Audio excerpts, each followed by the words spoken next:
দাদুরা, দেশ কিন্তু এই আগের মতোই চলতে আছে। হ্যাঁ, দর্শন, খুন, হত্যা, তারপর কি, হ্যাঁ, গলা কাটা, তারপর কি জবাই, এগুলাই চলতে আছে, কোনো পরিবর্তন নাই। হ্যাঁ, খালি হয়তোবা চেয়ারের মানুষ পরিবর্তন হইবে, আর কি, তারপর হইল জায়গার মানুষ পরিবর্তন হইব, কমিটির মানুষ পরিবর্তন হইব, এইটাই, এছাড়া আর কিচ্ছু না।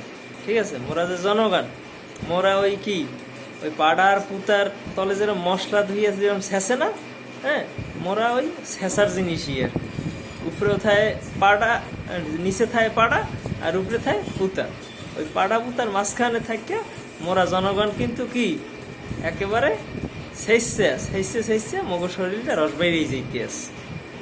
আর বর্তমান দেশের পরিস্থিতি এরমভাবেই চলতে আছে, আর ভবিষ্যতেও এরমভাবেই চলবে, পরিবর্তন মনে হয় নাই। এখন মোরা সহি সালামতে মরি যাইতে পারলে এটাই হইল আসল কথা। ধন্যবাদ দাদারা, ভালো থাকবেন, আল্লাহ হাফেজ।